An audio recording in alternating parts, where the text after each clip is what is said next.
Welcome to episode 2. I'm George Johnson, jack of all trades, master of none, and actually just finished renovating this investment property in Seoul. In future episodes, I'll get into the investment side of things, see the description for details.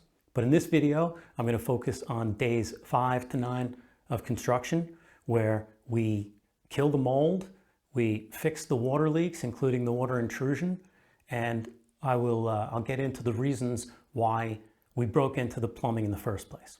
So let's jump right in and look at the new water lines. Okay, back in the basement, and I'm really glad we found those leaking water lines. The rusty lines that you see here, just not going to be used anymore. We got a new supply line going to the boiler room, and these two are the hot and cold. They go here to the kitchen and also to the bathroom. So why did we break into the plumbing in the first place? The reason is because the previous arrangement had the kitchen faucet coming out of the wall, and we didn't want it that way. We want a cleaner look. So we wanted to lower the lines below the countertop level so that we can have the faucet coming out of the sink like a lot of people are used to these days. Second part of it is the drum washing machine. Washer would have been in the bathroom previously. So we've given people room to take a shower in there, put the drum washer under here. All right, so prior to this renovation, this bathroom had a washing machine over in this corner and no sink. And you know, you would have to kneel down like this. You did also have a shower head similar to this one.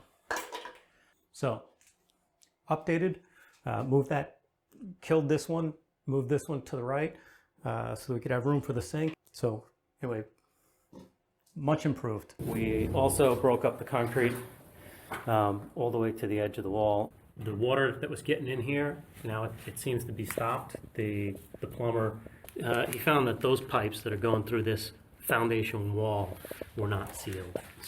So he put that seal, he sealed them up, and so that should take care of the water intrusion problem.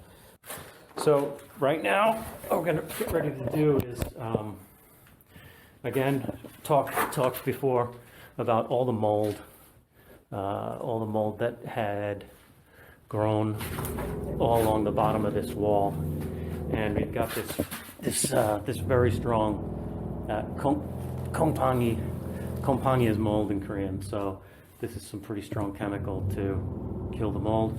Put in the spray bottle. Got my respirator, and I'm gonna go to town spraying that stuff. Spraying around the wall with all this. You gotta really soak the concrete. On this side too.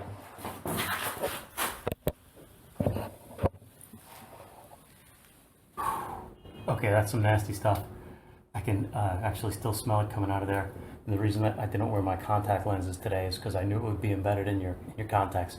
Definitely do not wear contact lenses if you're doing something like that. And my eyes are stinging just because you know, the fumes got in my eyes. First coat of putty on the walls yesterday. I like the way it came out. Still need to do the bottom, but first we're just going over any little spots where there might be a little bit of mold left.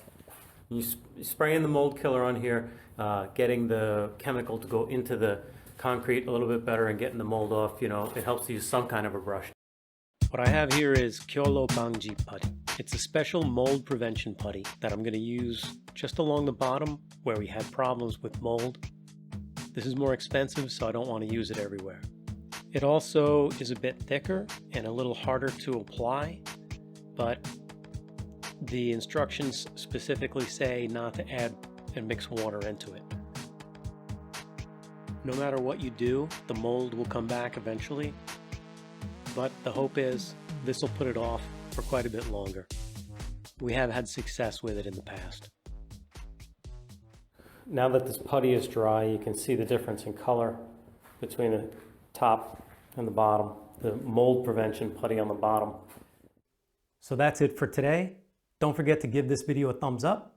If you haven't subscribed yet, you're going to want to subscribe, and you're going to want to hit that bell for the notification, because you're not going to want to miss the next episode where I try my hand at brick and mortar. Never tried it before, but I have some theories. and fail miserably. Yeah, that's not gonna work. Hey. that was a neat trick, huh? You wanna see me do that again? I've had better ideas. But my failure is nothing compared to the tile guy. Hey, look at this. The thermostat wire doubles as a clothesline. You're gonna love it. I'll see you next time. But for now, maybe I'm just gonna hang out here and maybe cook something in my brand new kitchen here. I will show you behind the camera very soon. Subscribe for the big reveal. All right, that's it. All right, we're done. That's a wrap.